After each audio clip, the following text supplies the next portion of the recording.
What's up, everybody? Drifty here from Driftwood Gaming, and we're going to be playing Mad Games Tycoon. So this isn't my first impressions because I played it a little bit last night. I've had my eye on this game for several months now, but I was waiting for it to be finally released and out of its alpha beta versions. And this is a studio, Egg Code Studios, and they've updated constantly, very consistent on their updates, even to this day. I think the last update was just on the 9th of this month or something. So they're continuing to improve this game. And so when I first found out about this game several months ago, I read some of the reviews, and I was it was kind of up and down, but generally like more positive than negative. But as they've continued to patch things and listen to their audience and address errors and continue to work on the game, it's getting more and more positive reviews. So I finally pulled the trigger on it, and I played a little bit last night, and I gotta say it's basically everything I wanted Game Dev Tycoon to be. So it's really a good game. I haven't got too far into it, but what we're gonna do now is sort of like start a new company, and I'll kind of go over some of the things I learned. Like I'm not really a pro at it, but I did put a ton of hours into Game Dev Tycoon, so I have an idea of how these games sort of work. But this is a simulation game.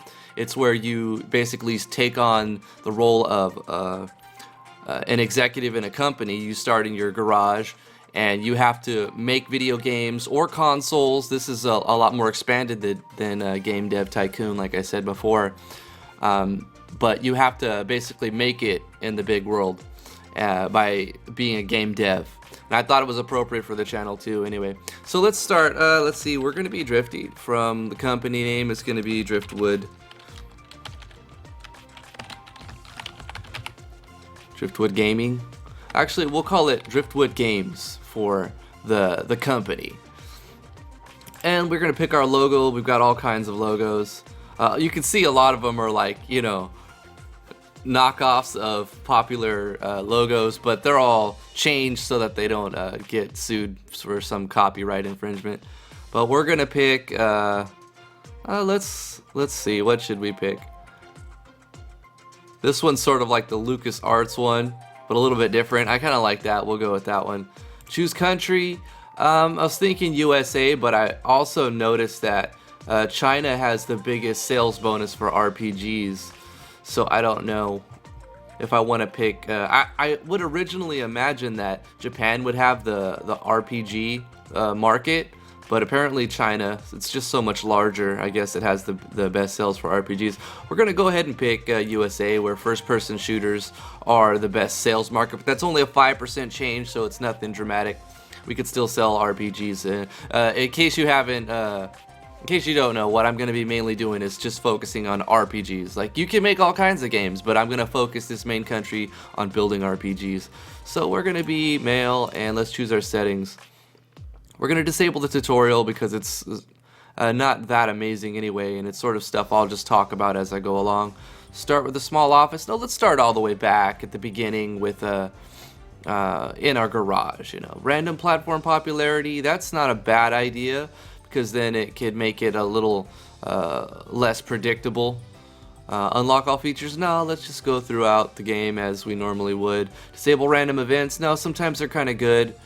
Sometimes they screw you though, because you're about to release a game and then it's like, oh, games crash, the games market crash, and you lose 50% of your sales. But it's a give and take on that. Random genre combinations.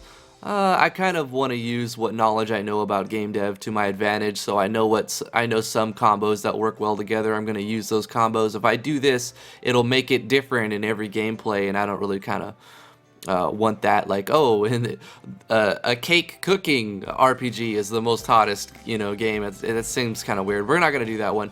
Random concept settings. I'm not exactly sure what that does, but we're going to leave it off. So we're just going to do random platform popularity and disable tutorial. I figure that's the most fair settings, really. So we have our character here.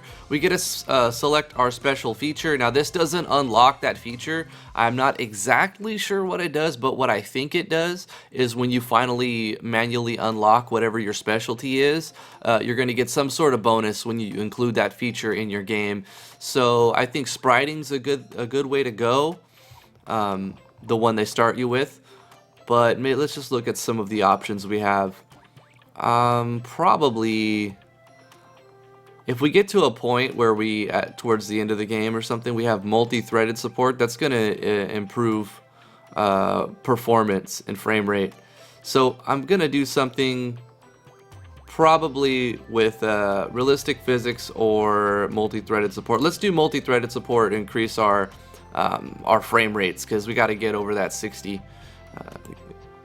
I know personally that games that are locked at 30 FPS are a lot less fun.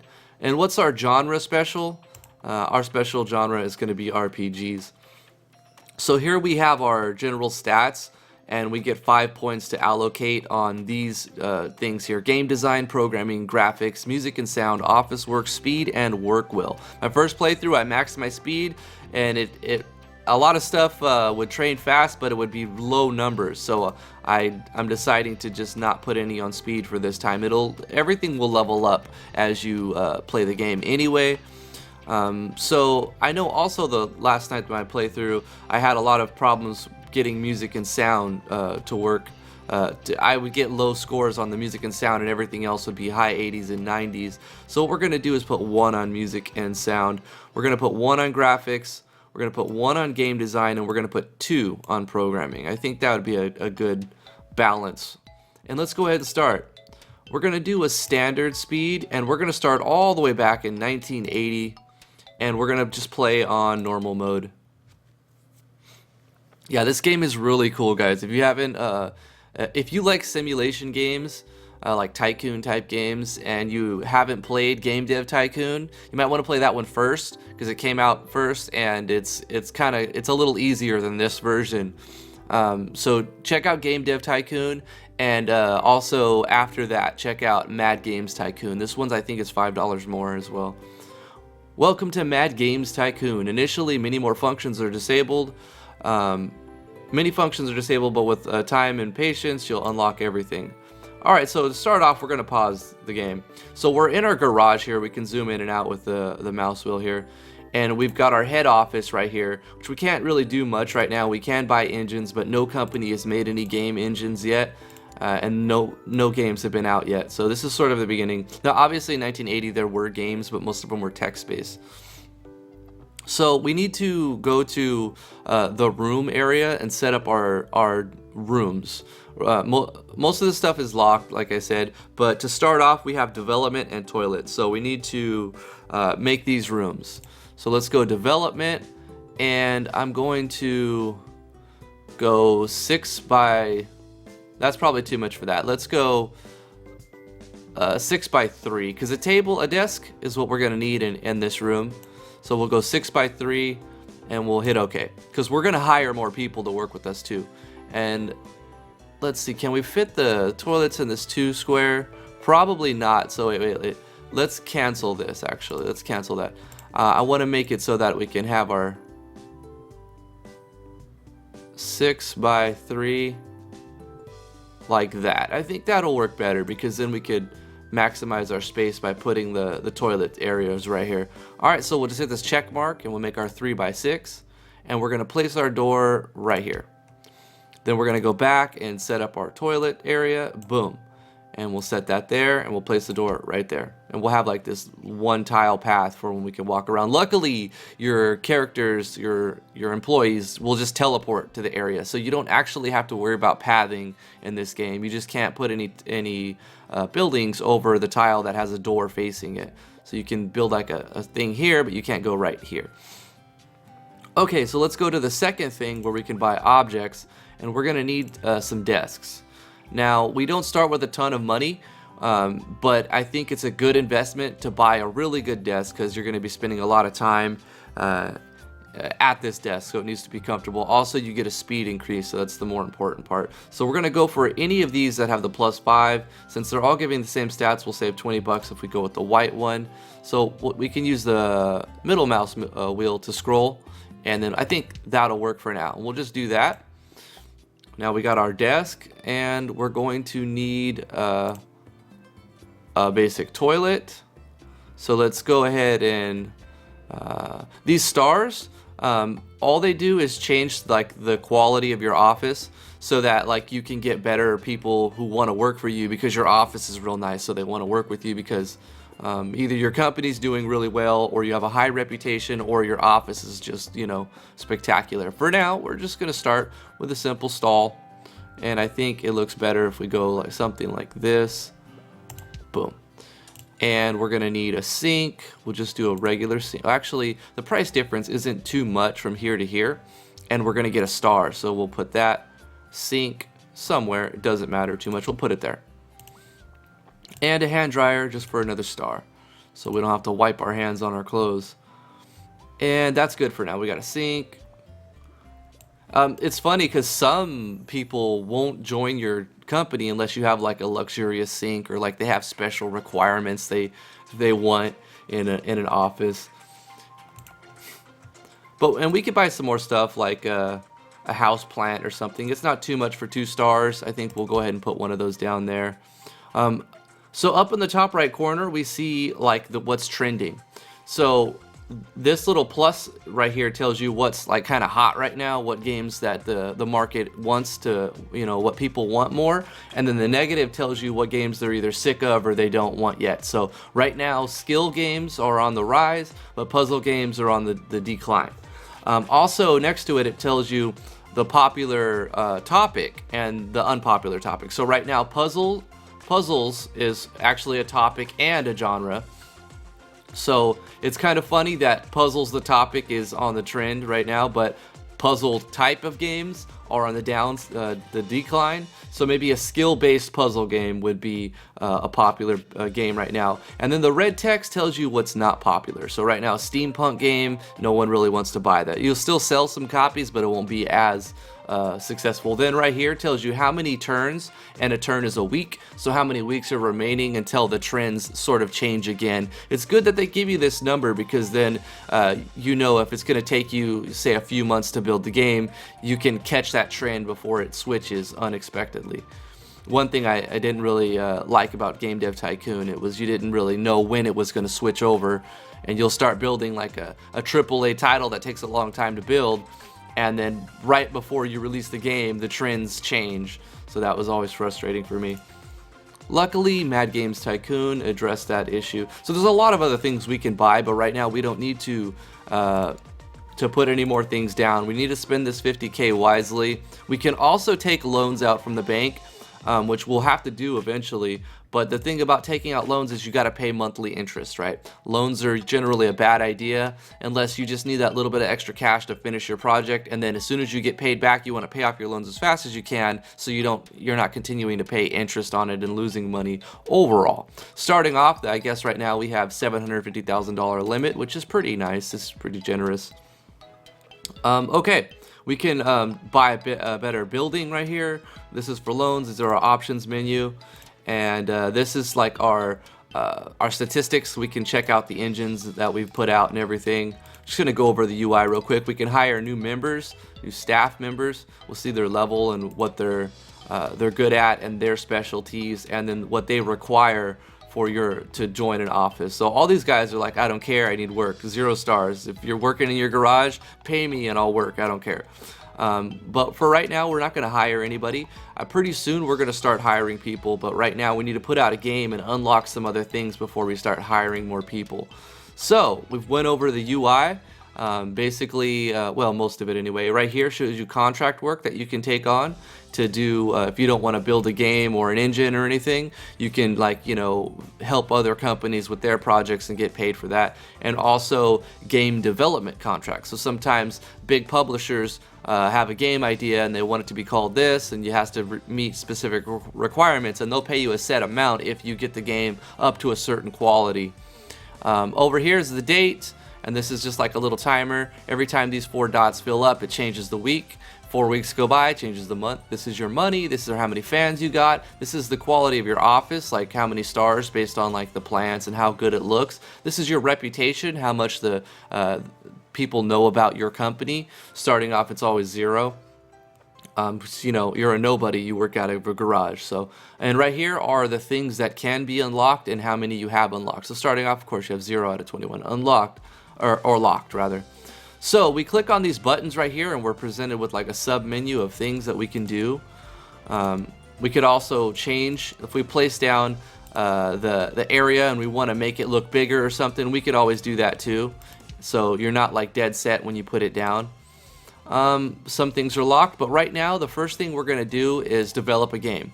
Now your first game's probably going to be a failure, so there's nothing you can really do about it. You kind of want to use whatever trend is trending so that you can make a little bit of sales, because your first game is going to, if it flops too hard or you make a lot of mistakes, you're better off restarting at this point.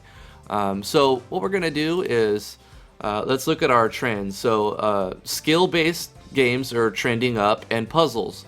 But we may not have that topic unlocked because we have to do our research center. We're given a few random topics, and we can research any topics we want when we build our research area. But we have to make our first game before we can unlock that area. So we're limited to whatever we're initially given. So we're gonna make an apocalypse-themed skill-based game. Also, you can see that the green box around skill shows you that it's trending up, and then the red box shows you that it's trending down. So even if you don't look over, you can kind of see and judge it by color there. And then arcade game, we could always do that too. In the 80s, arcade games were pretty hot, so these will still sell. But let's follow the trend. Let's make a skill-based game with an apocalypse theme. We're not going to use an engine because we don't have one yet, and nobody's actually developed one, so we can't even buy one.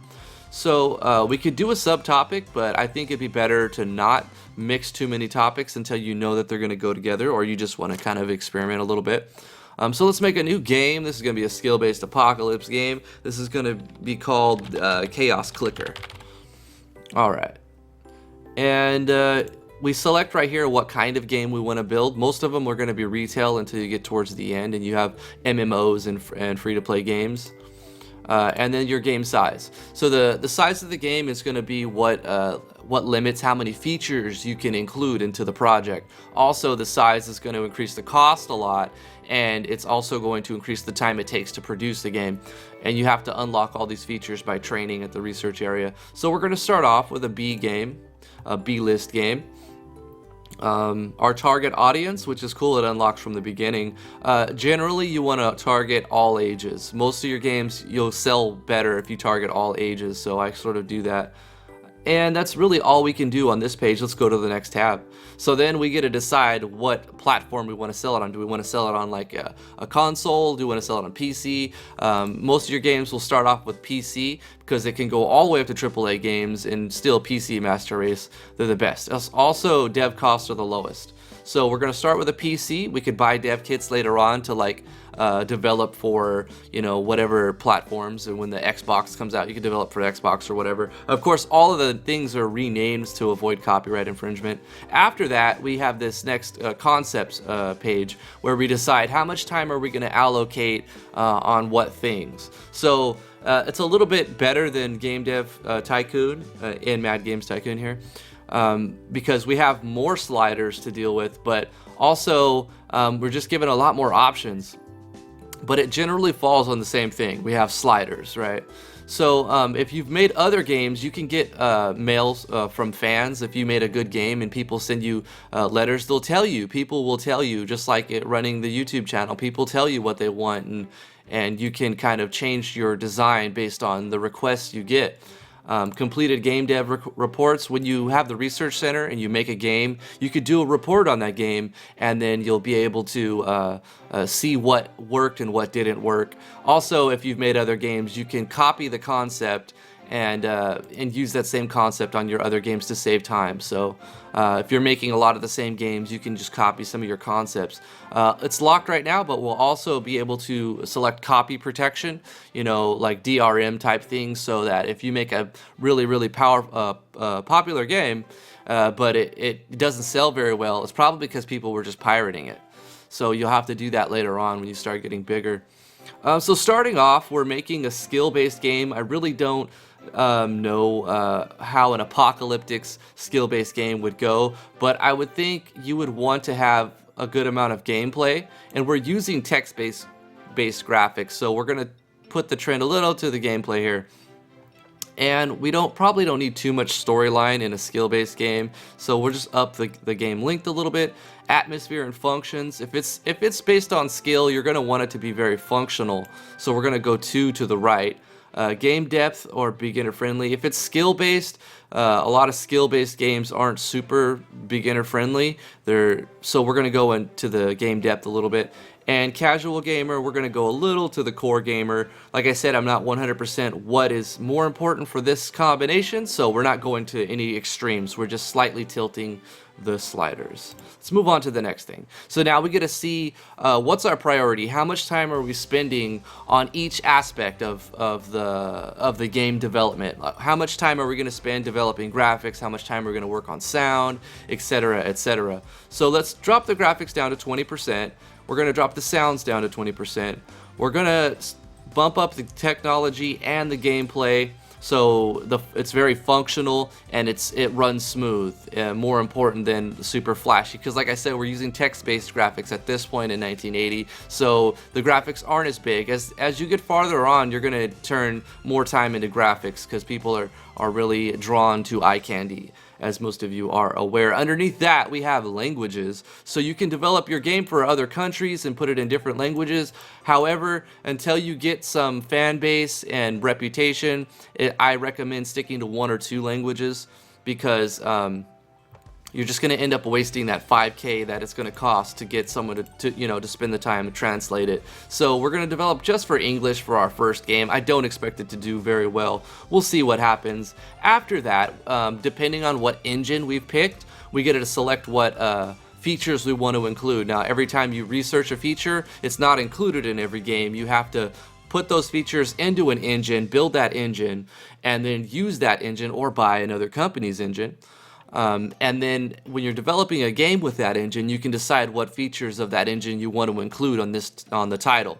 Also, what's cool about Mad Games Tycoon is you can actually make it big without making any games. You can basically just develop engines and sell your engines and license your engines to other companies, and then people make games with your engines, and then they give you like a percentage. So you can make a lot of money just developing engines. Also, if you don't want to develop engines or make games, you could still make it to the end of the game if you want to develop consoles. So you can build like your own iPads and your own Xboxes and call it whatever you want. And there's a whole other thing that was added, I think only a few weeks ago, to do the consoles thing, which is really neat. So we don't have many options. We're not using an engine. We're using basic libraries that are in the thing here. So we have our text support. So this is our graphics, going to be text-based, and we have basic PC speaker sounds and no features or technology at all. If you don't have enough money to develop the game, which shows right here, and this is our money, you can access the bank screen right here and take out a loan. However, you only want to take out a loan when you absolutely have to, because like I said, the more you're in debt, the more you're just spending on interest, paying the banks for no reason except for the fact that they loaned you money. So we're going to keep those 2 enabled. We're going to hit our check mark, pay our dev cost, and start production on the game. So we're paused right here. Here's where we can adjust our speed. We've got the points in gameplay, the points in graphics, the points in sound, the functionality or technology, and how many bugs we create. Now, until we create a game with 50 bugs, let's go ahead and activate that. Until we make a game with 50 bugs or more, we're not even going to be able to unlock the ability to take out the bugs prior to release. So we're going to be releasing games with bugs until we get a game that's got so many bugs that we unlock something and we can start working our research. So now we're developing our game, and you can see the features that it's adding, and it's building up, and we're adding points to our score here. We're also developing bugs, but we're going to speed it up a little bit and let that bar fill up a little bit faster. We'll go ahead and go to max speed. At this speed, it goes pretty fast, and you're paying a monthly amount of money for each worker you have. You're also paying for the office space that you're in. Alright, so we've completed Chaos Clicker. We've got a bunch of bugs in it, but we don't have a way to take those bugs out until we have enough bugs that we can to build the research center. So we're going to have to release it right now. So let's publish that game. We've got new records because our current record's 0, so it doesn't do anything. After a while, we get enough money and things unlocked. We can start building like a sound studio and a graphics studio, and then we can unlock improvements on those projects. And we'll still have to spend time researching those improvements, which makes the game process much longer, but it also makes it sell a lot better. So at the beginning of the game, you're not going to be able to self-produce because you have to, actually have the factory to make the games. You're going to have to do your marketing so that it continues to sell. So at the beginning, you have to find a publisher. So that's what we're going to do. Also, if you know it's an awful game and it's going to bomb and you just want to cut your losses without losing fans or reputation, you can delete the game, but I don't recommend doing that too often. Because every time you make a game, you are skilling up, so there's a reason why you would want to do that. Like, you'll make enough games if you have some spare money floating around. You'll just keep getting better, and then the next game should be better. So you can delete games every now and then, but like I said, you want to try to cash out as much as you can, especially early on. So let's find a publisher. So I think, like I said, I'm not a super pro. I've only played it for 1 day. I played it last night. And but I've been following up on this, and I've played a lot of hours on Game Dev Tycoon, and a lot of similarities apply. But from what I can tell, the best thing you want to do is find a producer whose fan base is focused on the type of game that you're producing. So you can see we're making a skill-based game. So I really want to find a producer that has a fan base of skill. After you do that, you want to look for the one that has the most market strength, because you're going to access more, even if they're going to offer you less money for it. If they have a higher market strength, you're going to sell more. So you're going to get less per copy, but you're going to sell more copies. So you're going to make more money overall. So we can see that they all have 1 star. So there's no variation there. It really doesn't matter. Now, so next thing I said, we're going to look at the price. So this is a skill-based producer, or their fan base is on skill, and this will change over time. Like, this is just currently for right now, their fan base is for skill games, also based on trends as well. But they're offering $5 per share. So even if they sell the game we produce for 20 bucks or 50 bucks, we're only going to see $5 on that, because they're doing the manufacturing, they're doing the marketing. They don't always do marketing. So when you get relationship with them by using them, they'll do more marketing on your projects. They'll spend money marketing it so that it sells more and you make more in the end. But you have to build relationship with the company, the producers, before that actually happens. So we've got Koei, who's offering $6, and their fan base is skill. So they're already better than with the Roar games. It's moving up. And Hasbro's. So Hasbro's or Koei. Basically the same, but the fact that this is above makes me think that they have a little bit more market share, even though it's only 1 star. So I'm gonna go ahead and go with Hasbro's for this first game. So after you select your producer and your game has been published and it's finished, you're gonna get experience points. So you level up whatever topics that you've decided to make that game on. You level up the genre, and you also level up the platform, among other things that will happen as well later on. So the next time we make a skill-based game or an apocalypse game, it will be better because we're already more experienced doing that type of thing. So at the beginning, we have no games in this genre. We have no games with this theme because, right now at the beginning, there's not a lot of games out. So we do have like the novelty of this. Like when when survival, like zombie survival games first came out, they blew up immensely because they had that novelty, right? It was new. But then after so many survival zombie games come out, what happens? People stop caring so much about them, even if they initially liked them, just because the novelty is worn off. So right now we have the novelty for apocalypse skill-based games. That might help sales in the end. Alright, we've unlocked something. Your first game was completed. We can now build the research area, where we can research new features, new genres, new themes, all kinds of stuff. So we're going to get our score right here.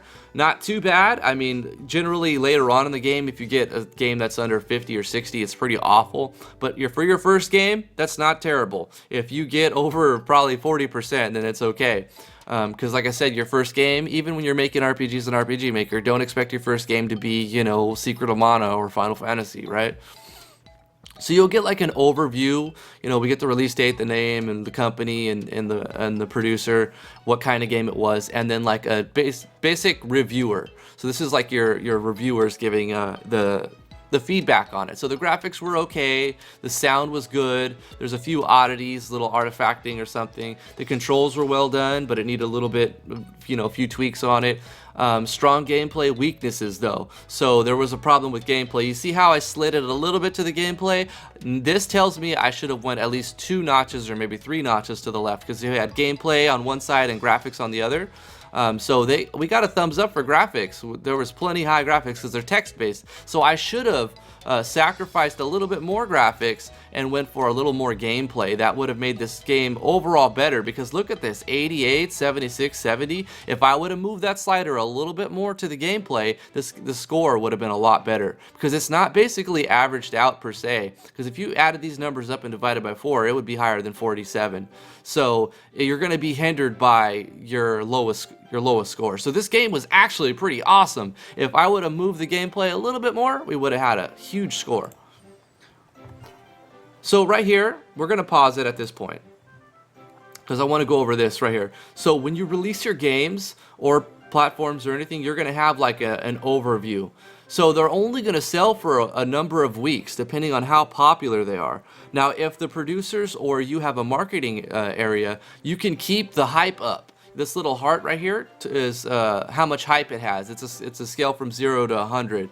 So if it has a lot of hype, it's going to continue to sell for a long time, for 50, 60, 70, 80 weeks. But generally, expect your first game to sell for like around 10 weeks, and then it'll be completely taken off the market. So basically the idea is you have to hype it up while it's released and while it's hot, otherwise it'll be completely forgotten about. Later on, when you make your manufacturing things, you can build what do you call it, like budget games. So like games you've released in the past, you can re-release them for like, you know, a lot cheaper and sell them again. So that can happen as well.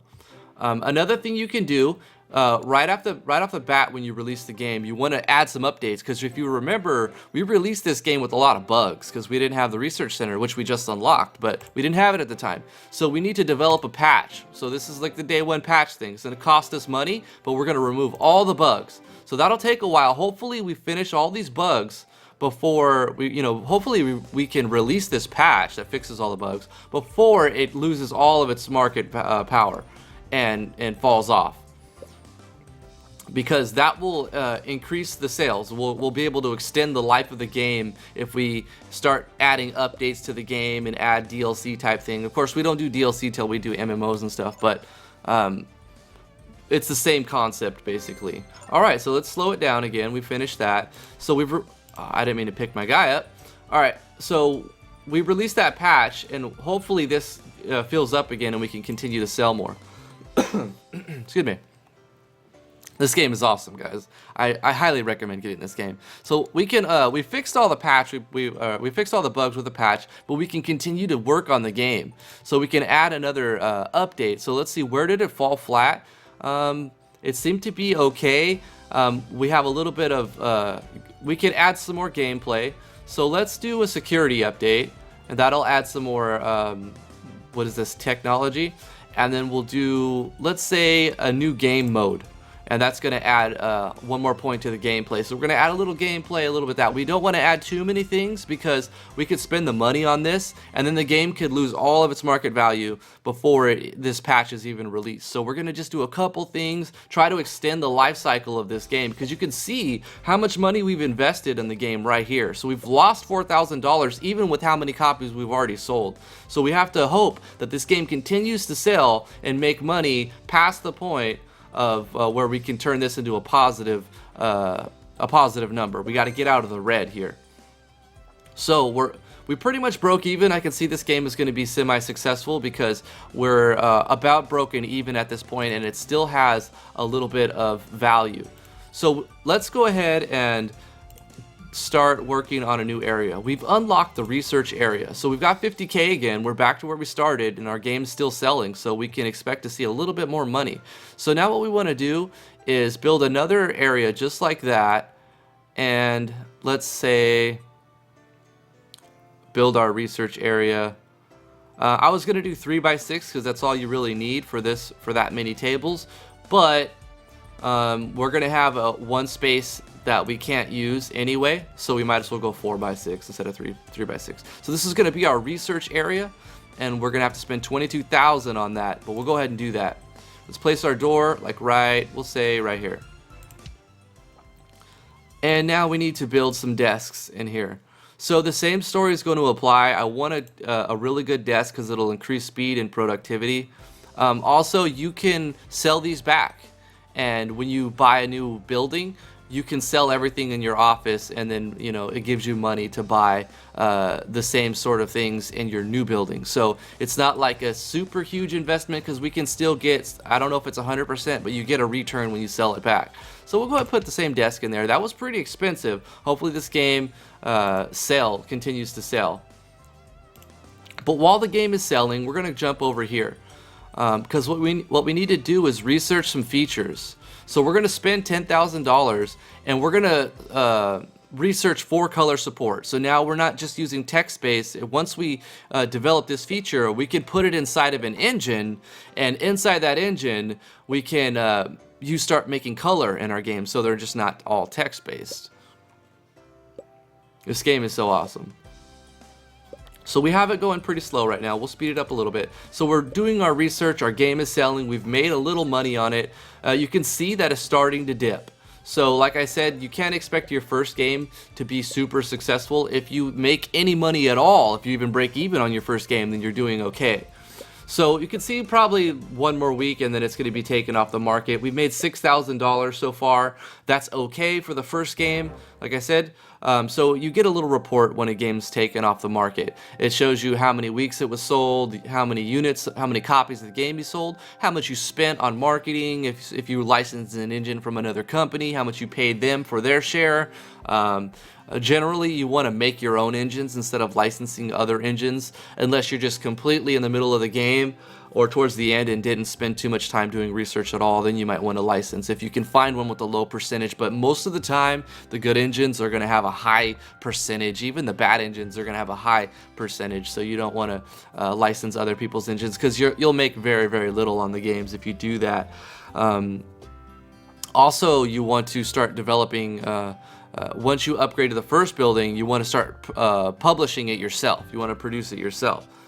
So you produce it and publish it, you'll make the most. So you can see we've made we actually generated $29,000 for selling this game, but because we spent so much on it, we only came up with $6,000, which is okay.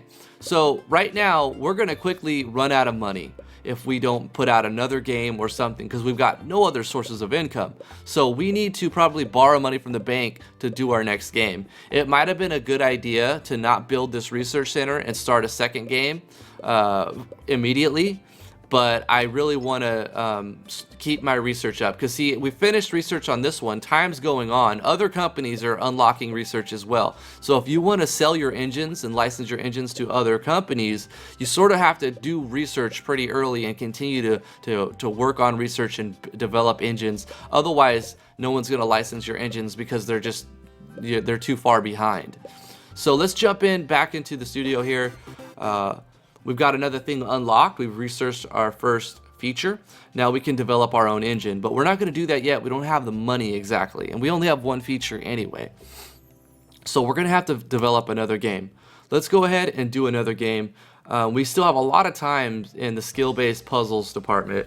So what we can do is research a topic. Let's see if we research the puzzles topic. Hold on, I have an idea. Let's go to topics. Now, genre is puzzles right here, right? But we don't have that researched yet, so we can't research the genre. However, we can research topics.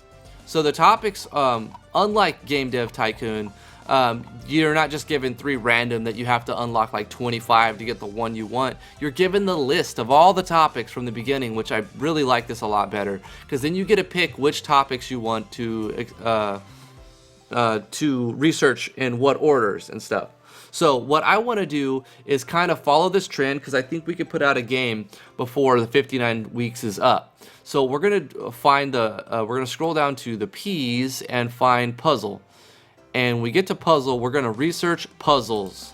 So this isn't the genre of puzzles, this is the topic of puzzles. Actually, the genre of puzzles is on a decline. So we don't want to make a puzzle game. We want to make a skill-based game with a theme of a puzzle. So we got to research this topic, and then when we go to build the game, we can see a new engine's available here. So we could license their engine, but like I said, you want to build your own engines instead of licensing from other companies, because you got to pay them a high percentage. And I would rather charge them a high percentage or even a decent percentage and make money when they sell their game instead of pay them when we make the game. So this is like our E3, right? This will happen every year in the game. Towards the middle, you'll get an option to like have a booth, and you'll get a lot of fans. And when you have you know, I would say like 500K or something, you might want to start doing small booths. I haven't found any reason to really go with the middle booth or large booth unless you're producing a lot of games super fast and you've got multiple studios, which will happen later on. You'll have a huge team. Then you'll probably do a large booth. The farthest I've got really is up to like I think $60 million, and I have like it was 15 employees. So even then, I was only developing one game at a time because I was doing just AAA games. So right now, obviously, we're not going to participate in E3 because we're broke. We're working out of a garage. We don't have any games that are currently being developed. We're still researching, so there's no point in dumping money, especially the fact that we'd have to take out a loan and we'd end up paying more than $100,000 back. We'd be paying that $100,000 plus interest, so we'd be paying a lot more. All right, so we're still researching our puzzles. We'll speed it up a little bit more. We want to finish this puzzles. All this stuff is happening. It would be a good idea once we make a little money to hire some help, because working with one person, you're going to fall behind the curve really fast. All right, we'll slow it back down as we're about to finish our puzzles. And there we go. So now that we've got that topic research, we can develop a game. And when we go to our topics, we can see that puzzles is now there. So we're going to develop a genre, a skill-based game that's focused on a topic of puzzles. We still don't have an engine yet, but we're going to build one soon. So what is our skill-based puzzle game? This is going to be called Jigsaw Crush. Perfect. Also, let's copy that. You can hit random name and just pick whatever name you want. So I'm going to go ahead and paste that back in there. Jigsaw Crush. We're going to have game size B. Our target audience is going to be all ages. Like I said, you want to do that for best results, in my opinion. If you're making strategy games and stuff, then teenager works. Like a first-person shooter, teenager works. But all ages is the best way to go for most of these type of games. We don't need a subtopic right now, and we don't even have subgenre unlocked yet. We're going to have no engine. Let's move on to the next tab. We're still going to develop for Master Race, PC Master Race. Moving on. So we learned from our last, our feedback, right? Did we get any fan letters? We actually got a fan letter. So some fans say that Chaos Clicker was developed too much for core gamers. So this skill-based game, they actually want it to be more casual gamers. So we'll go a little to the right. So core gamer and casual gamer, we're going to scroll to the right for more casual gamer based on our feedback. we don't need to copy a concept because that was a guessing concept, right? And we didn't do a game report on it. We didn't have time. So all we have to go by is the initial review that said we needed more gameplay, right? And the fan feedback that said we needed more casual gamers. So you can already see how you can know where to put the sliders. If you have no idea, if you just pay attention to your fans and you pay attention to the reviews, then you'll know what's where to put those sliders. So we didn't get any complaints or anything about the other ones, so we'll accept our initial an estimation of where we think it's at for the rest of them. We got feedback for gameplay, we move that. We got feedback for this one, so we go that way. Let's go ahead and move on to the next one. So we still had like high marks for saying graphics were great, sounds were great. So we don't need to spend any more time on that because they already are great. But we wanted more gameplay. So if anything, we also got a good comments, if I remember right, for how it controls. That's the technology. So we could probably dip a little bit on the sound, just a little bit, because we want to get a little more gameplay, right? We're going to devote a little more time to gameplay because that was what brought us down. It really brought us down because we had 70s and 80% and we had like a 40-something% on the gameplay. So we're going to sacrifice a little bit of that sound. We may not get super high marks on the sound this time, but at least it'll say nothing to complain about. And then instead of like something that they'll complain about the gameplay, we put more time into it. So it's going to have more balanced out. So hopefully it'll be a 60% game here. Once again, we don't have the money or even the need to put it in other languages yet. We're not big enough to even worry about that. We're going to keep it just in English, and we're going to go to the next tab. We don't have any engine that we're working on, so it's a cheaper game to develop. But we noticed this time we're almost out of money, guys. We're broke. We got 2K, and we have to pay $23,000 to develop this game. So we have to go to the bank. We're going to borrow $25,000. So that means we have to pay back that $25,000, and every month we're paying an extra $188 just because we owe them money. So we need to pay back this loan super fast, as soon as we can. So as soon as we get money back, pay back this loan. And that's generally how you do loans. Pay them back as soon as you can. If you first you try to avoid taking out loans. If you absolutely have to, then you pay them back as fast as you can. And that's a good life tip, guys, trust me. All right. So now we're developing this game, and we've got our stats right there. We're gonna go fast forward. We've already talked about all that stuff. So basically, we're gonna watch stuff pop up. Maybe things will be released. New consoles will be developed. Other companies put out games while we're working on this game. Luckily, it's a B rank game that's using no engine, so it'll be done in no time. We're almost done here. Jigsaw Crush is out. The work on this game has been completed. Do we want to release it now? No, we don't. We absolutely don't want to release it. Why do we not want to release this game? Because it's got bugs. So we're going to say no. We're going to go over here, and we're going to go... do we have that yet? Do we have the... Oh, we don't have quality assurance yet. So the research area is not exactly the one that takes out the bugs. So we have to release it at this point. Sorry about that. We actually have to release it until we get 50 bugs and the quality assurance area is unlocked. So here's our quality assurance area. We haven't unlocked it yet. We don't have it unlocked. So we have to release this game, and that's what we're going to do. We're going to publish it, but as soon as we find a publisher and we release this game, we're going to put a day one patch to fix all those bugs. So we're kind of limited on the number of producers. I guess a lot of games have been put out, so a lot of other companies, publishers rather, are they're already swamped, right? They're already publishing too many games, so our list is pretty low here. So we developed a skill-based game, so we're gonna go with Roar Games because their fan base is looking for skill-based games, and that's basically our lack of choice anyway. So we'll go with them.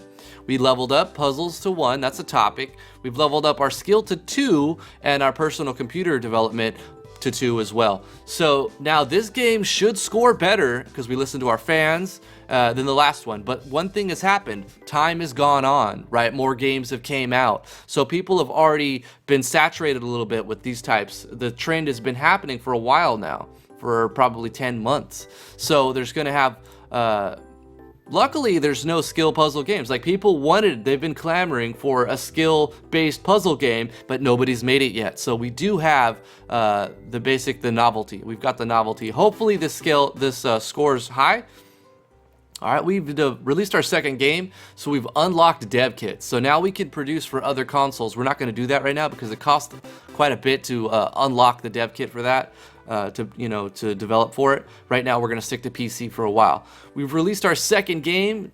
To increase our sales, we should develop games for multiple platforms. We could do that, but like I said, we're not going to do that yet. Oh, we're going to bomb on this. Even though I put more focus on gameplay and we move the slider to more on gameplay, for some reason our gameplay score is abysmal. So we've got a topic in the trend, the genre is in the trend, but I guess the fact that a puzzle-based skill game it doesn't have good gameplay. So sometimes you don't want to follow exactly what's trending, because if it's a bad combo, it may not work at all. And so even though we moved our sliders correctly, that gameplay score has just obliterated us. So I don't expect this to make any money. It's so low that I don't think we're gonna make any money on it. Actually, what we need to do is do a patch immediately. Oh, did we not have any bugs? We had no bugs? We absolutely had no bugs. Well, that's a good thing. That's usually unlikely that you develop a game with no bugs. But anyway, what we need to do now is put out another game, because we're in debt and I don't expect us to make very much money off this game. So we don't have the money to go back to researching and develop the engine like I wanted to. So we've got to put out another game. We got to throw out some more trash until we finally get something that sells. So let's go ahead. We're not going to focus on the topic trend, but we're going to stick with puzzles, or with skill, because we do have a little more experience in that, and it's still trending. So let's go ahead and do a skill-based. If you keep putting out the same topic and combination, you're going to lose the novelty even more. So we don't want to do an apocalypse, and we know that puzzles doesn't work very well with skill-based games. So we're limited to this unless we want to drop 10K in research. So you know what? Let's maybe... This is going to bomb, most likely. But we're going to make a fish topic skill game. So this is maybe... I have no idea. Hook, line, and sinker. That's our title. Hook, line, and sinker. We're gonna go target audience, all ages. Genre, we're gonna stick to skill. We don't have very many options. We could do an arcade game. We'll do the next game, arcade game. We don't have an engine yet, unfortunately. So let's go ahead and speed it up this time. We'll go through, we've kind of walked through all this. You guys probably have a general idea of how to play this game by now. So we haven't got any fan letters yet because there's probably no fans of the last piece of garbage we put out. So we know it's a skill game. The stats are going to be the same. We know we need more gameplay. Let's go ahead and go all the way to gameplay on this one. The rest of them seem to be fine. Let's go ahead and move to the next one.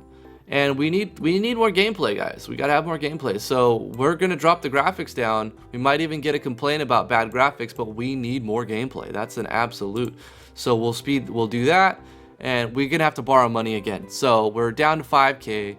We've got to borrow 25,000 to produce this game. Now we owe them that 50,000, but we also owe them 377 every month. We gotta pay off those loans fast as we can. Hopefully this game is finished and we can get our money back on Jigsaw. If we even break even on Jigsaw, I'm gonna be happy with that.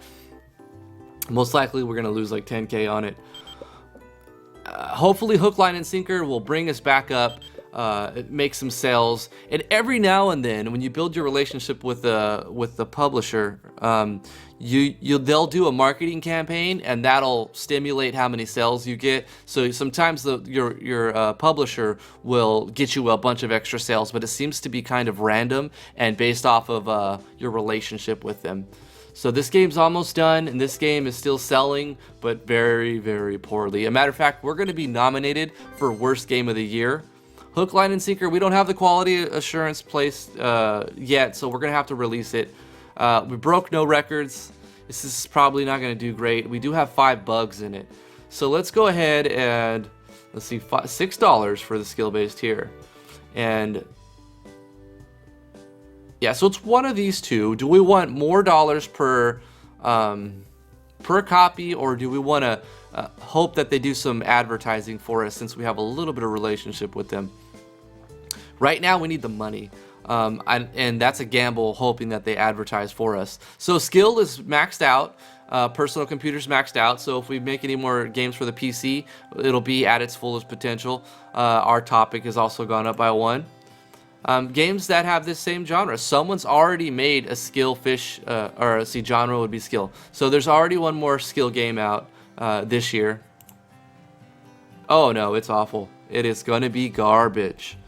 Absolute garbage. Even with all the focus on gameplay that we did, it's still the worst score. So basically gonna have to just keep doing that. It's not 12%, right? It's 27. It's still awful, but we might make our money back on it. Hopefully we do. So those 2 games are going.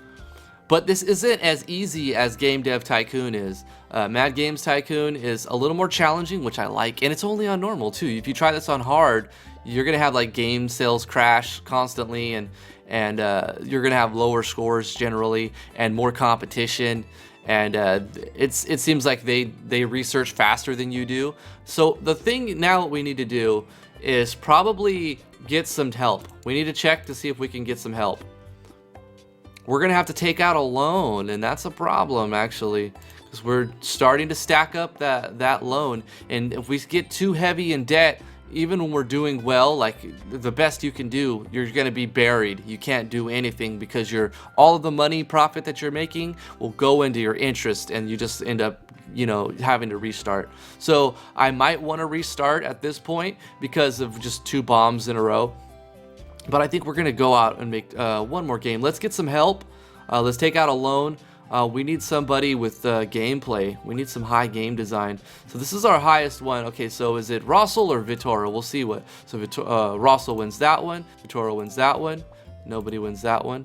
All right, so it doesn't really matter. They're both very similar. So we're gonna go ahead and do equal opportunity. We're gonna go, Russell, you're hired. All right, so we're hiring another member, but now we have to build another desk for them, right? So we're gonna have to take out a loan to buy the stuff. So we don't need to get anymore. We'll pause that because we're just burning, we're just paying for the building and everybody's paycheck for no reason at this point. Now we can't have both of them doing 1 desk at each thing, but when we develop a game, we want both people to work on that game. So we need to put a desk in this office and another desk in this office. So when we're doing research, both the teams, the full team can work on the research and get it done faster. When we're developing a game, both people can be in there. So let's go ahead and do that. We're gonna borrow 50K, and we're gonna go here and buy a couple of very, very nice expensive desks. And we'll put that one, put it right there and right there. Actually, I kind of want to go like this. Yeah, let's go ahead and do that. All right. And we could always pick up and move stuff too. So I can click on that desk even though I already placed it, which is really nice. So now if I go over to here and I research something like RPGs, we don't have enough money to research RPGs. We got to make an RPG, guys, before we finish this video. We've got to put out an RPG. So let's go ahead and take out a loan, borrow that 50K. We're going to research a genre of RPG. That's our specialty. And now we'll speed up the game because we got to get that research done. And because we have 2 desks in our research side, both people will go to the research area and start researching the genre. So our Jigsaw Crush, even though it was trending and that's what people thought they wanted, look, guys, people don't know what they want, guys. They don't have any idea what they want. So we put out this game and it's not what they wanted. They thought they wanted it, but they didn't. So we lost money on that 15K. Awful, but we'll have to make up for it on this RPG, this epic RPG we put out. So Hook, Line, and Seeker is also going to bomb, most likely. But that's okay. Our RPG, I gotta have faith. It's gonna be awesome. It's gonna be awesome. Video game boom. That might help us. That might be really nice right there. So right now we've got 41,000, right? That's not a lot of money, and we should probably not do, we're going to have to borrow again. But every month that goes by, we're losing an extra 1,000 because we have this debt. So what I want to do is repay 25,000 so that we can save 200 for maybe 1 or 2 months. So that might save us 500 bucks over this course of doing this research and starting the first game. Oh, worst game of the year, Jigsaw Crush. So at least we made the list, guys. We made it. We made history. Even with that boom, we didn't get very many extra sales. We made 14.6 thousand, but we spent 23,000 on it. So overall, we lost money on those 2 garbage games. That's why I stick to RPGs. Now, this game could do exactly the same thing. It could just bomb as well. But we're going to be positive, and hopefully we can make an RPG that sells well. So we've researched our first genre. We could try to mix 2 genres, but we're not going to do that yet. I want to do another topic research because I kind of know things that kind of work together. Anime. We're going to research anime, and we're going to research fantasy. So we're going to take out loans. We're going to have to borrow 10K or 25K as soon as this finishes. And we're going to research anime, and we're going to research fantasy. And so we're going to make a fantasy anime RPG. I think that'll work. That should work if we make our sliders right. So let's go ahead and take out a loan. Guys, we owe $150,000. All right, so we're going to make research another topic. Scroll down to fantasy. Should be an F. We have a lot of topics, which is really nice. It's really awesome. We're going to research fantasy.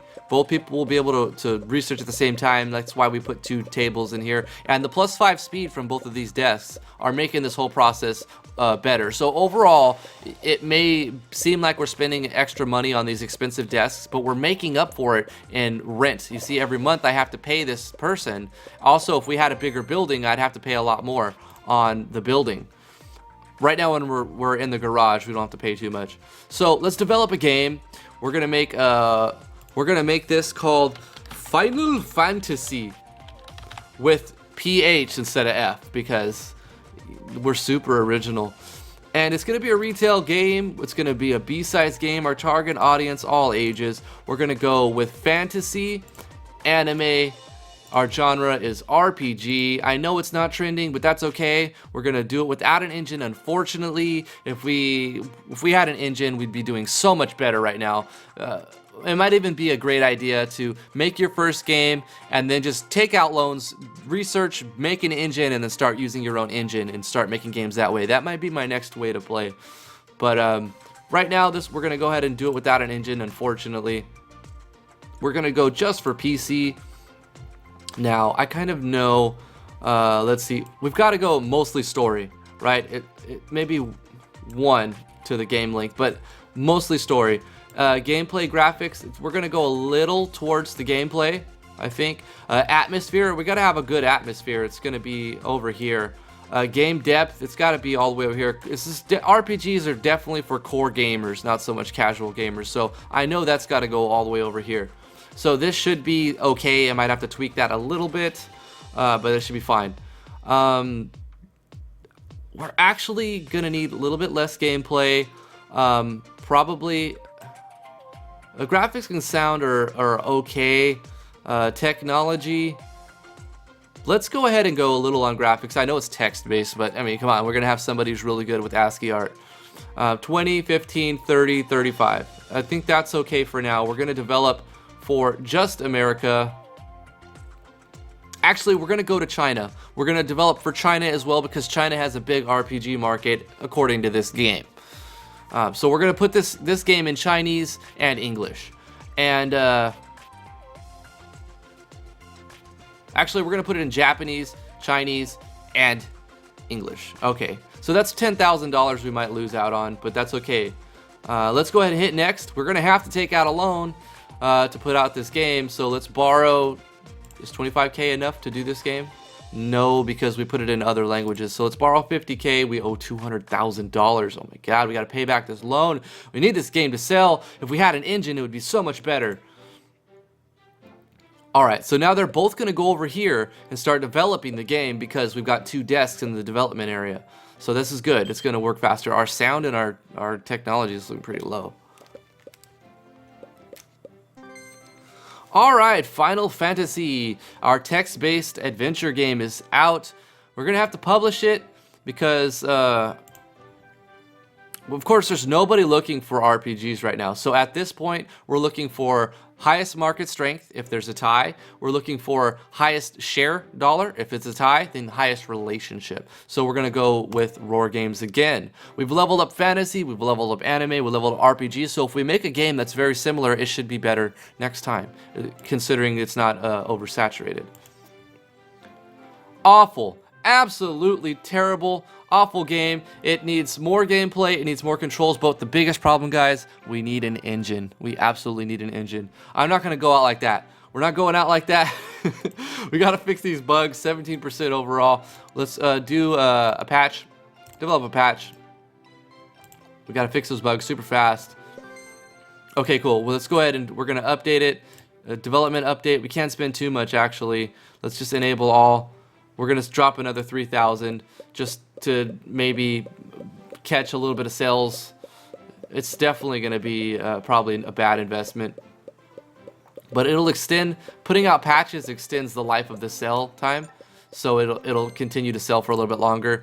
But what we need to do is research features. So what we're going to do is probably maybe a bad idea. We're going to take out loans. We were just losing on these games. At this point, we could tell our technology is too far behind. It's like people are already playing around with games with art and stuff, and we're still making text-based games. So nobody wants to play text-based games at this point. So no matter what we do on the sliders, it's not going to change anything. We've got to spend some money. Let's slow it down a bit so we don't waste turns, because we're paying interest every turn. So let's go ahead and borrow some money. We've got to do some research. I think we need more than that. No, that's fine. We're going to do research all of the functionality we can. We're going to keep borrowing money. We're going to build an engine, and then we're going to make a new RPG. It should be better than the last because we're going to have our own engine. We don't want to participate right now. We don't have the money for that. We're in debt. So we're going to keep researching, keep on researching. Get our joystick drivers going.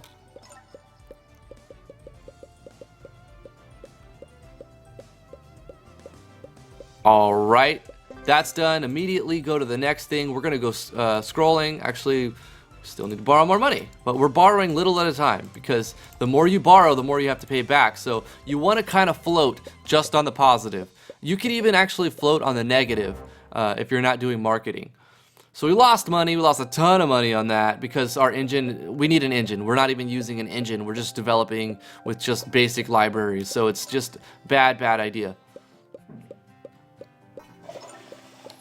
So we're working on like a scrolling type of game or functionality for a game. We've got more features being unlocked, which is good. We need to borrow more. Oh wait, can't we do that? Yeah, we can do that.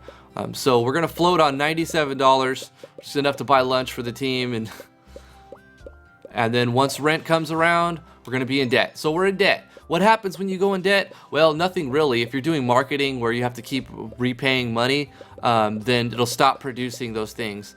But if you go over $500,000 in debt, you're forced to either borrow money so that you're no longer $500,000 in debt, or it's game over. So that can happen too. You can lose the game that way, and you will lose that game that way if you don't pay back your loans. So we're gonna have to keep borrowing. Let's do another 25,000 and research. Actually, that's not enough. We're $300,000 in debt, but we've got to get this engine built. We got to keep borrowing till we build this engine and we get this RPG built with a good engine. So we're doing scripted AI here. We're only going to be allowed 5 features, actually.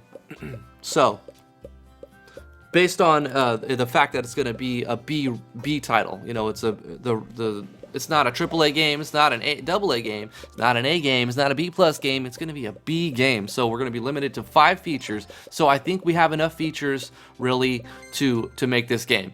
So let's go ahead and and choke. No, let's go ahead and go over to develop a new engine. We're going to develop a new engine.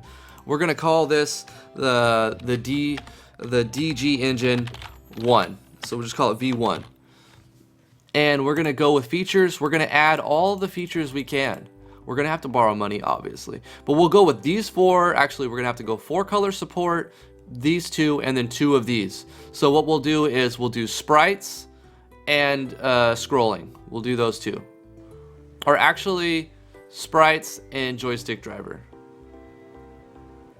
I think, or you know, maybe scripted AI, because for the game right now we're just building an engine, so we want to have the ability to use any of these things. So we're gonna have to spend $90,000 developing this engine. So we can also sell this engine. So right now, if we want to license this engine to other people when it's finished, we can keep this toggled on. And then we can say, how much do we want to charge for people to license this engine? Well, right now we're going to charge $10,000, and we're going to take 10% of their profit. I mean, we can change this later, and I'll show you how to figure out what other people are charging for their engines as well. So let's go ahead and make it first. Oh, we have to select the genre. That's right. So this is going to be an engine that's optimized for RPGs. So you can have an engine that has the same exact features, but is optimized for a certain genre. So people will look for the genre of game they're building. Like, obviously, if you want to make a racing game, RPG Maker is not going to be the engine you want, even though you could. You absolutely could. All right, so we've got 8 features on our RPG engine called the DG engine version 1.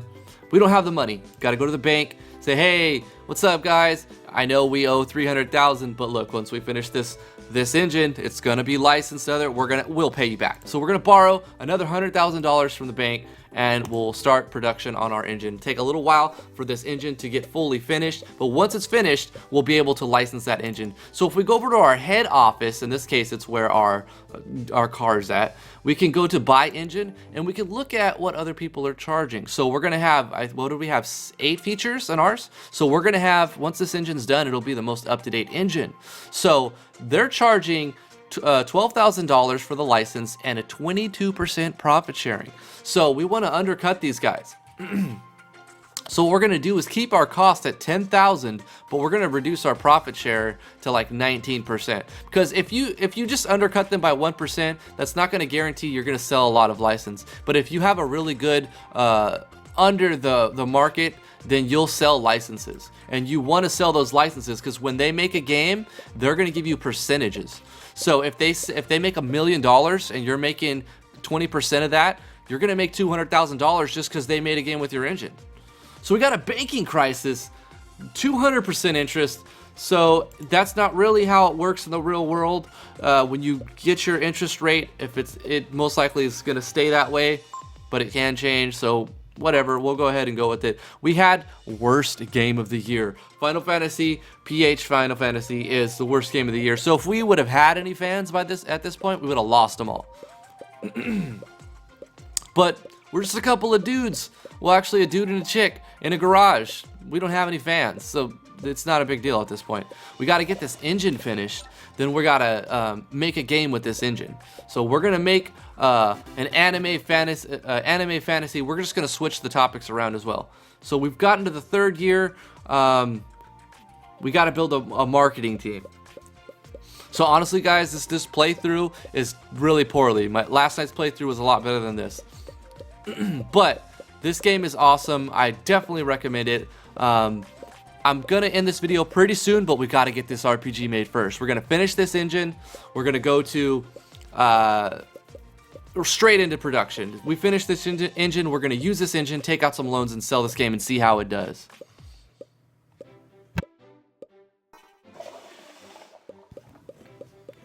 All right, it takes a little while for the engine to be produced, but we're done with it. Oh, we didn't mean to pick up the guy.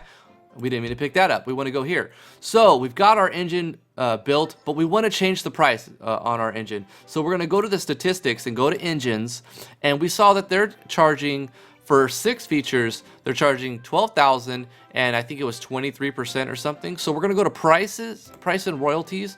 We're going to keep that at 10K, but we're going to go to 19%. So we're going to go up to 19%. We're offering more features, and we're asking for a lower percentage. So we should be able to sell some engines, some engine licenses. All right, so now that's up for sale.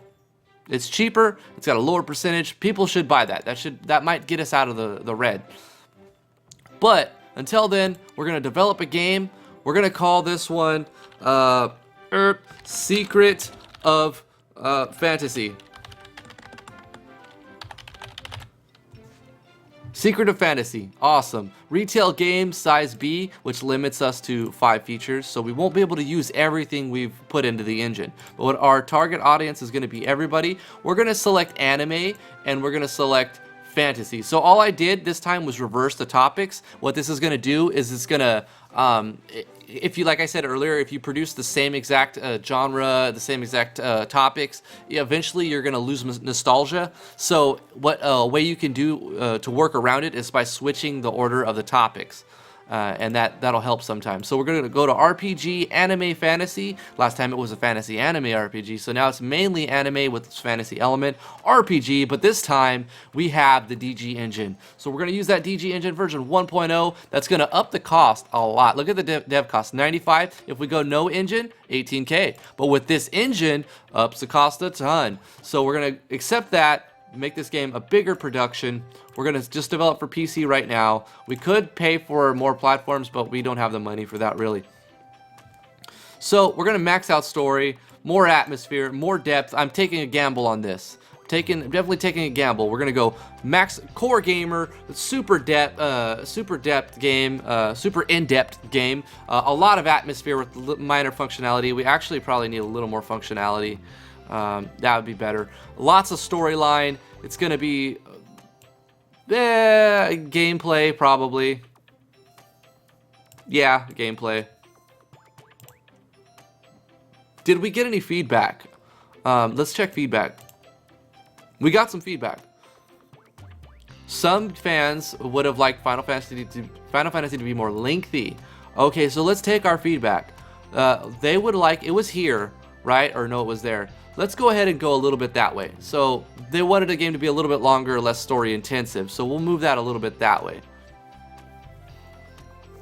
Yeah, because RPGs, need a decent story.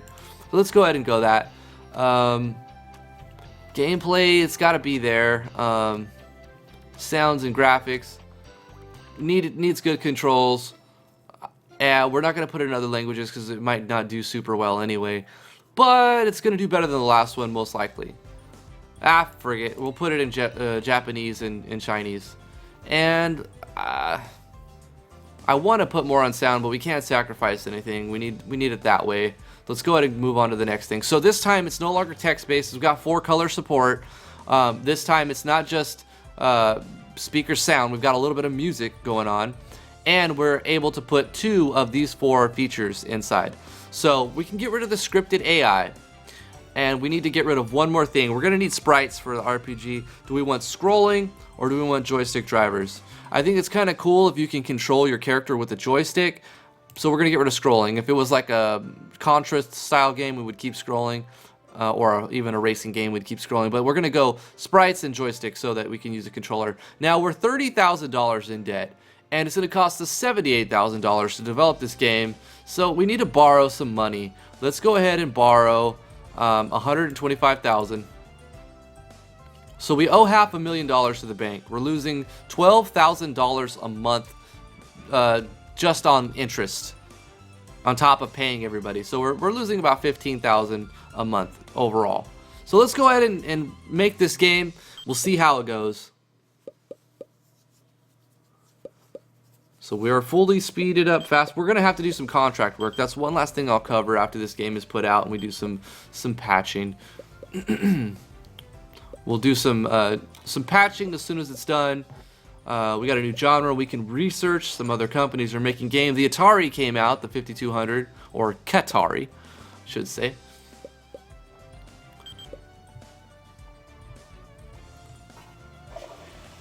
Let's see if anybody else has put out a better engine. Nope, our engine is still the best engine out for sale. So we could make a little money on that as well. The Commodore, or Commander, came out. Lots of stuff's being released. We could also start developing our own. But look at the numbers, guys. Look at these numbers. You see how much of a drastic improvement it is when you develop an engine? So I guess my piece of advice is develop an engine fast. So we've got our game out. We're gonna have to release it because we didn't do the quality assurance yet. We don't have it unlocked actually. So let's go ahead and release it, and then well, we broke records, so it's looking good. But at this time, nobody's really looking for RPGs. So we're gonna have to go with the highest market share and or highest relationship. So we can get $7 here, and they all have the same market share. So we're gonna do that. We're actually gonna take Blue Ocean. And even though they're mainly looking for puzzle games, we're gonna just have to take them because they're offering $7 for sale. So we're gonna do that. Well, they're offering 6, but we're gonna go with 7. We need that. So anime's up a point, fantasy's up a point, RPG's up a point. So if we make one more game like this, we'll be at our highest potential for that. So we do have one game out that's the same, but that's not that bad. We've released our 5th game. We should develop for multiple platforms. We can. Not great, but not awful, guys. We got over that 50% mark. We'll make money on it, but not a ton. Where was our weak point? Sound. Remember that 15%? I should have, what did we have? 85% on control. So I needed to reduce technology to 25 and up sound to 20%. That would have made this better. I know that for the next one now. All right, not awful, right? If we didn't have an engine, oh, well, now there's a new engine. They probably have, 9 features, so someone put out a better engine than ours with 1 feature, but it's also for adventures are still cast at RPG. So, okay, we got to do a patch. We've got to immediately fix those bugs because we've got 21 bugs in the game. We don't have enough money. We are going to have to borrow. So we are going to borrow 25K. We are going to develop a patch, fix those 20 bugs. We've got to do that. If we did get a booth, we would get a ton of fans and it would up the sales and add hype. So since we just released it, right? We're going to do this. We are going to borrow 100K because I think it'll pay us back. I think this will be worth it. We're going to get a small booth and we're going to show off Secret of Fantasy because we've got one of the latest engines. We had the best engine out there. We gained 1,204 fans from that. Your games are selling well because we got hype on that. We paid for a booth and we advertised it. So we might want to implement copy protection because now it's popular enough that people might want to pirate it. So look at that, guys. That booth paid off big time. We're starting to make our money back here. Okay, first thing we got to do, we got to start paying back this money. So repay. We're gonna make that back. So we still owe $500,000, but we're gonna make some money here. So we've got that. Let's do a patch. We got to keep this going. So let's patch this game. Enable all. We're going to just plus to everything as we can. We drop 7K. Oh, really? We were like $200 short from doing that patch. Damn it. Okay. Right here. Develop a patch. Everything. Go. We've got to get this patch finished before it goes off the market. But we can see we have a little bit of hype. That booth we paid 100K for paid for itself back, and it brought us hype, brought us new fans. This has got to hurry up. Hopefully we don't. Oh, I don't know if we're gonna make it, guys. We got to get this patch out. If we do this patch, it'll extend a couple weeks. We'll make a few more sales of it. I think we might, maybe, perhaps. Don't run away. Don't stretch out. Get to work. Nose to the grindstone. Get it released. Boom. Patch is out. Look at that. You see that? This was at the ending. It was about to drop off. We released a patch and it got more popularity. So we could do that again probably. Let's do that again. Can we do another patch? We can. Do it again, except this time we need to make it faster because we won't have time. So what we're gonna do is, let's see, where's it? We've got enough tech, so we'll get off that one. What else do we have a lot of? Actually, graphics are over 100. We can get rid of the new objects. What else? New levels. We can get rid of new levels. Let's go ahead and go with that. It should be faster, right? And that one too. There we go. So we're going to spend another 4,000 and put out another patch. Real quick. Get it done, guys. Get it done. Get it done. We got to keep this going. We've already made 366,000. We got to pay back our loans as soon as we can. Repay. Because we're going to bring a few more sales in. We almost got our loans paid off.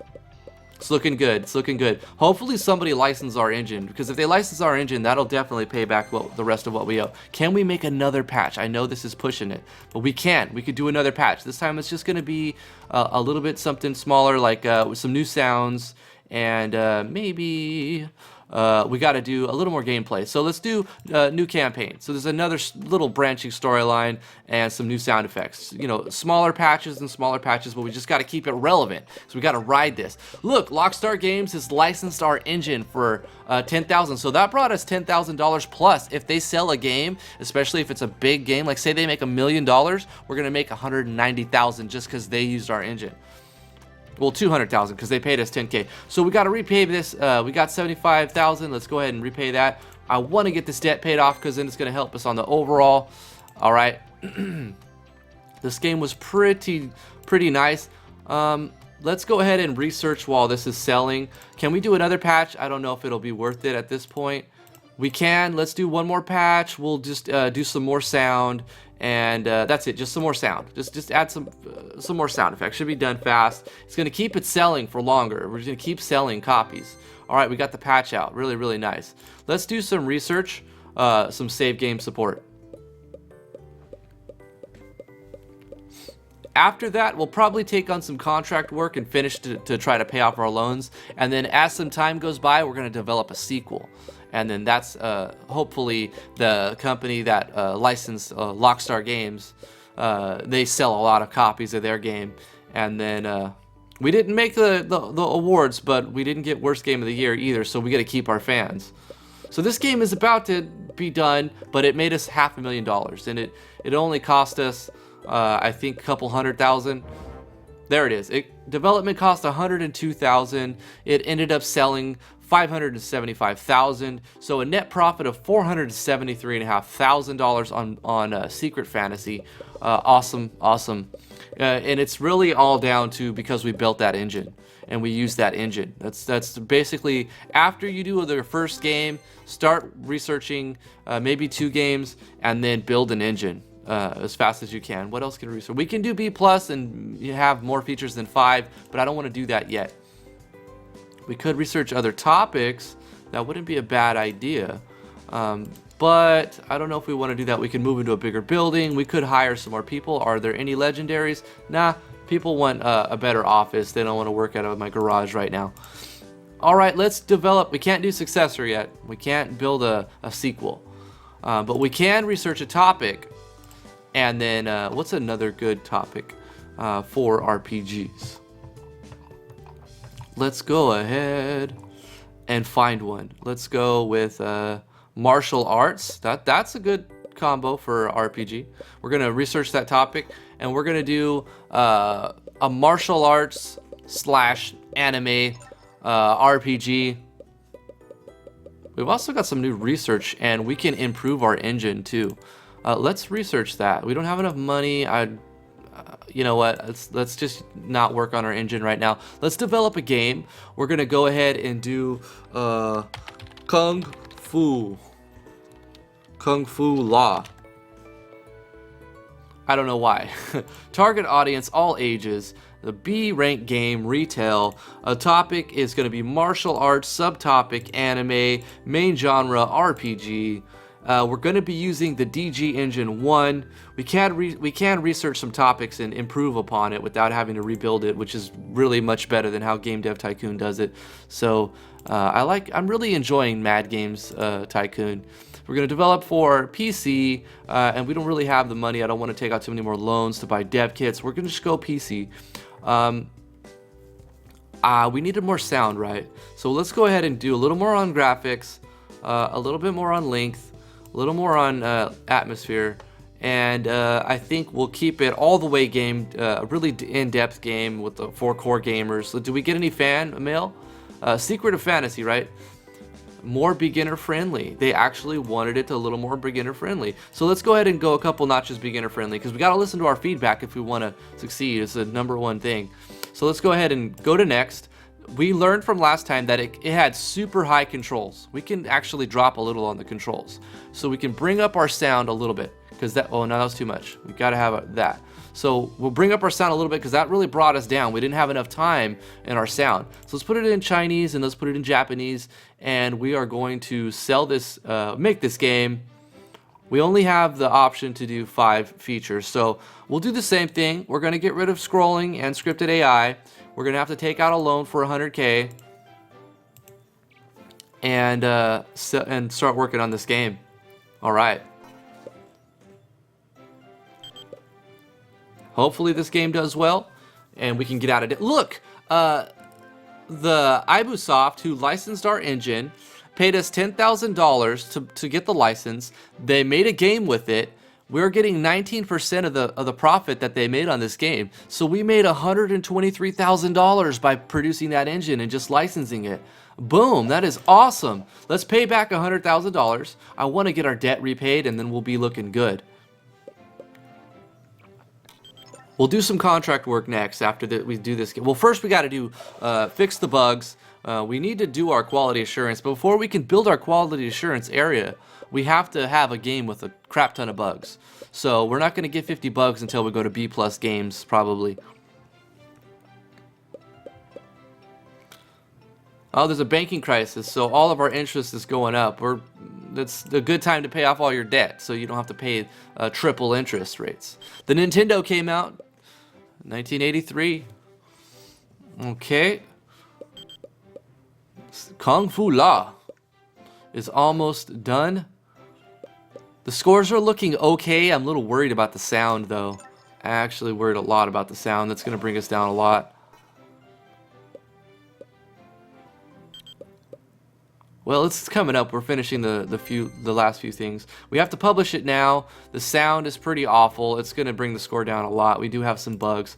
Is anybody looking for... Oh, we've got somebody looking for RPG. We've got a fan base for RPGs. Because this is another thing I noticed. You can basically make trends. If you put out a game, whatever genre it is, and it sells really well, well, you'll start building a fan base for that genre. So there was no RPG fan base until we put out that game, Secret of Fantasy. Now there's an RPG fan base, so this should do a little bit better. Let's go ahead and do get our publisher of Pandai, so that we can have a mainly RPG fan base, and that's going to give us a little bit more in our sales. Awful game, guys. Really, really bad, really poor. It went wrong on the sound and the gameplay. So a couple things could have happened. Our scores on our people are too low, so we have to hire more people that have better scores on like game design. Or the market could be a little saturated. Actually, a number of things could have happened. But basically, that's going to do pretty bad. What we need to do, though, is develop a patch to fix the bugs, because that's going to be a low-cost, easy way to extend it and get our money back. We might make our money back, because we have a little bit of a fan base. We also might get worst game of the year and lose all our fans. But we gotta fix the bugs regardless. What we're going to do is do one patch. On this patch, we've got to address the sound and the gameplay. So we're going to go sound, gameplay, and that's all we need to focus on. Let's do that patch really quick. Try to get our money back on it. Actually, if we do this booth, we'll get some hype on our game. It will hype it up, even though it's a terrible game. Let's do that. Let's borrow 100K. Let's get a small booth. It's still selling, right? So it's a perfect time for the game to come out. So we'll get some fans. We might lose them if this is worst game of the year, but it might increase the hype a little bit and increase sales. You can see that it actually has. It's made an impact. But will it make enough impact to make up for that $100,000 for the booth? I don't know, but we've gained fans. So overall, just getting a booth was worth it. Let's do one last thing I didn't show you guys. So what we're going to do now is take out some contract work. We click on this little hard hat worker, and we have, I always go by weeks remaining because I want to take the contracts that have the most time so that we can get it done. Because if you don't finish your contract, oh, that was a bad idea probably. Oh, no, contracts are right here. So we have this amount of time to finish contract work for other companies. So we need to pay back. Let's repay some of the money that we borrowed. So it looks like this game is going to break even even with the marketing we spent. So overall, it was good because we got a bunch of fans that paid for the booth, you know. Let's do some more contract work and try to get our loans or make enough money. Oh, we lost money. We lost $1,000, but we gained about 1,000 something fans for that. We might lose a lot if this ends up being worst game of the year. But that's basically it, guys. You guys get the idea, the general idea of this game. It's a simulation game. It's a management game. But the theme really fits what I like. I like other simulation games too, but this seems to be like one of my favorite topics in the genre of simulation. But anyway, thank you guys so much for watching. If you like this, not really a first impression since I played it last night, but it's sort of like my second playthrough or whatever. But if you want to see more of this game, let me know. I don't know if I'll be putting any more. I'll keep playing it, of course, but I'm not going to. I probably won't make more videos on it unless it gets requested or lots of thumbs up on this video. Let me know if you like this, thumbs up, whatever. Subscribe to the channel if you haven't already. That's always awesome. If you have any special requests, put them in the comments below. If you want to get involved with people and make your own games, go to driftwoodgaming.com. There's forums there. Introduce yourself, network with some people, and get involved. You can tell everybody what you're good at and let people know what your weaknesses are if you want to, and then you can build a team that kind of like complements everybody. And I've got videos on how to collab too. Check those out on my channel. Thank you guys so much for watching. We'll see you guys in the next video.